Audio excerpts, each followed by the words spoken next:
পোলাকে শুধুমাত্র চাকরি বাকরি করে যে বউরে খাওয়াচ্ছে সেটা না, একেবারে রান্না বান্না করেও খাওয়াইতেছে। আহারে আহারে আহারে কত প্রতিভা আমার স্বামী। দেখছেন রুটিটা কেমন গোল হয়েছে, হাতে আরো গোল করার লাগে একটা বাড়ি লয়ে আসছিল। আমি বললাম যে কোনো দরকার নাই, তুমি যেমন বানাবা তেমনই খেয়ে নিবো। আফটার অল তুমি আজকে আমার জন্য বানাইতেছো, এইটার থেকে খুশির আর কি হইতে পারে। এখন থেকে তোমার উপর রাগ কইরা আর দরজা বন্ধ করে বসে থাকবে না, এখন থেকে তোমার উপর রাগ কইরা সোজা বাপের বাড়ি চলে যাবো। তুমি এরকম ফিরাইয়া ফিরাইয়া ফিরাইয়া ফিরাইয়া নিজে নিজে বানাইয়া বানাইয়া খাবা, কোনো সমস্যা নাই। তোমার এই গোপন প্রতিভা যে আমাকে এতদিন দেখাও না, এটা কিন্তু কামটা ভালো করো নাই।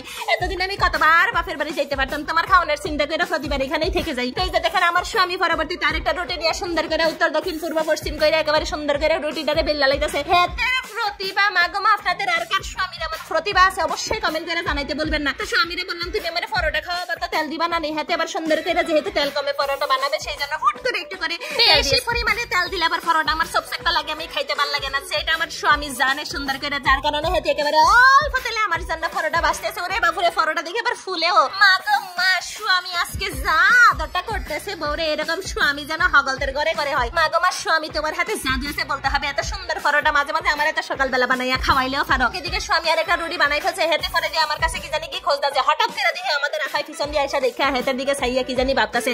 আফাই মনে মনে নিশ্চিত ভাবতেছে যে আহারে আজকে যদি আমার স্বামীটা আমার এমনি রাইন্দা খাওয়াইতো তাহলে আমার কাম করে খাওয়ান লাগে না। আহারে আফা, আপনার মনের দুঃখটা কষ্টটা আমি পুরোটাই বুঝতে পারতাছি।